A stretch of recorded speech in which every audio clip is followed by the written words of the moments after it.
সেই সেই জুলাই সনদ তো দায়িত্ব হিসেবে আমরা আমরা এটা নিয়েছি। ৭২-এর সংবিধানে সেটা সংকুচিত করা হয়েছে। একটা সংবিধানের সবচেয়ে গুরুত্বপূর্ণ পার্ট হলো এই অধিকার।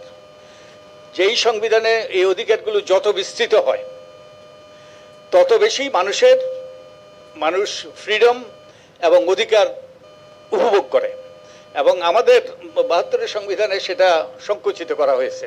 এবং শুধু সংকুচিত করাই নয়, এরপরে যে এই অধিকারগুলোই যে নিশ্চিত করার জন্য যে সকল প্রতিষ্ঠান গড়ে তোলার কথা, সেই প্রতিষ্ঠানগুলোকে সবগুলো দলীয়করণ করেছে, সেই প্রতিষ্ঠানগুলোকে দুর্বল করেছে। শুধু তাই নয়, এই অধিকারগুলোকে নিশ্চিত করার জন্য যে চেকস অ্যান্ড ব্যালেন্স থাকার কথা, যে নজরদারিত্বের কাঠামোর কথা, নজরদারিত্বের কাঠামো থাকার কথা, সেটাও তারা দুর্বল এবং অনেক ক্ষেত্রে বিলুপ্ত করে দিয়েছে।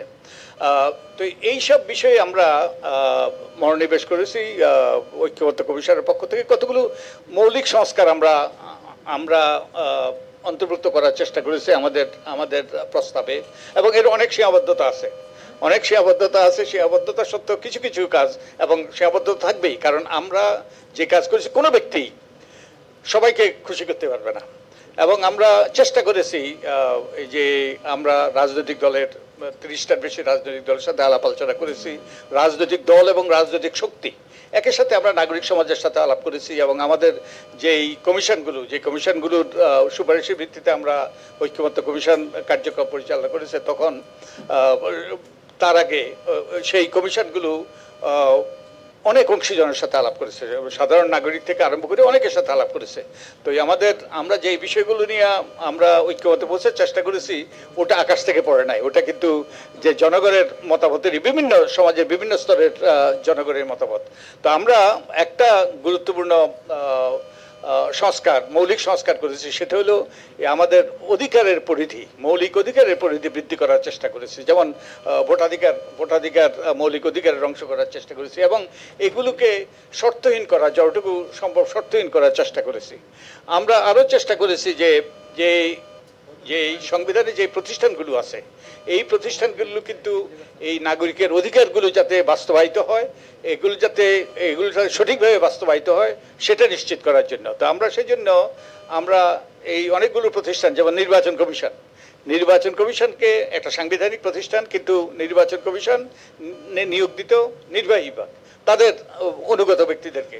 তো এটা যাতে সাংবিধানিকভাবে সত্যিকার অর্থে স্বাধীন প্রতিষ্ঠান হয়, এবং এটা যাতে নিরপেক্ষভাবে কাজ করতে পারে এবং মানুষের ভোটাধিকার নিশ্চিত করতে পারে, যেটা মৌলিক অধিকার বলে স্বীকৃত হবে, সেটা আমরা করার চেষ্টা করেছি। তারপরে আমরা ক্ষমতার যে ভারসাম্য, ক্ষমতার কাঠামো কিছু পরিবর্তন আনার চেষ্টা করেছি। আমরা উচ্চকক্ষ সৃষ্টি করার আমরা সুপারিশ করেছি, এবং উচ্চকক্ষ আনুপাতিক প্রতিনিধিত্বের ভিত্তিতে এবং নিম্নকক্ষ বর্তমান আসন ভিত্তিক পদ্ধতিতে, যাতে যে পঞ্চদশ সংসদ নিয়ে যেভাবে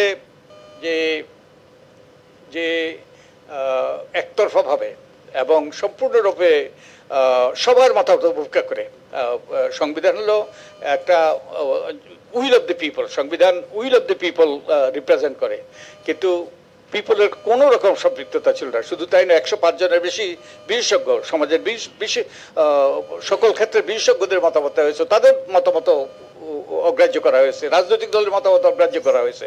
এইভাবে পঞ্চদশ সংসদে পাশ করে তত্ত্বাবধায়ক সরকার ব্যবস্থা বাতিল করে আমাদের ভোটাধিকার হরণ করা হয়েছে। এবং ওই যে কর্তৃত্ববাদী সরকার, এই কর্তৃত্ববাদী সরকারটা আরও জেঁকে বসেছে আমাদের উপর। এবং তো আমরা উচ্চকক্ষ স্থাপন এবং আরও এই ক্ষমতার ভারসাম্য প্রতিষ্ঠার জন্য আমরা কতগুলো সংস্কার করেছি। এবং একই সাথে আমরা আরও কিছু সংস্কার করেছি, যেগুলো মৌলিক সংস্কার, কিন্তু যেগুলোতে সংবিধান পরিবর্তন করতে হবে না, সেগুলো সরকার অধ্যাদেশের মাধ্যমে কিংবা নির্বাহী আদেশের মাধ্যমে করতে পারবে। তো এখন আমরা প্রশ্ন উঠেছে এগুলো বাস্তবায়িত হবে কিভাবে। ইংরেজিতে একটা কথা আছে, test of pudding is an eating. তো এই পুডিংটা কত সুস্বাদু তা নির্ভর করবে এটা খাওয়ার উপর। তার মানে সংস্কার যদি বাস্তবায়িত না হয়, বাস্তবায়িত হলে বোঝা যাবে এটা সঠিক কিনা এবং এটা কার্যকর কিনা। তো এই নিয়ে আমরা এখন বিশেষজ্ঞদের মতামত দিচ্ছি। বিশেষজ্ঞদের মতামত ভিত্তিতে আমরা আশা করি যে আমরা একটা পথ খুঁজে পাবো যার মাধ্যমে এটা বাস্তবায়িত হবে, এবং তোমরা এবং তোমাদের সহযোগীরা আমাদের আমাদের ওই যে ফেলো সিটিজেন্স যারা প্রাণ দিয়েছে, রক্ত দিয়েছে, তাদের রক্ত যেন বৃথা না যায়। এবং আমরা কিন্তু রক্তের উপর দাঁড়িয়ে আছি। আমরা ঐক্যমত্য কমিশন একজন প্রশ্ন তুলেছে আমরা কেউ জেলে গিয়েছিলাম কিনা কিংবা আমরা গুম হয়েছিলাম কিনা। হ্যাঁ, তা হয়তো হই নাই, কিন্তু আমরা ওই দেশের সন্তান। আমরাও আমাদের মতো করেই আমরা কিন্তু নিপীড়ন নির্যাতনের শিকার হয়েছি অনেকে। সেই তো আমাদের মানে সর্বদা স্মরণে ছিল আমরা রক্তের উপর দাঁড়িয়ে আছি।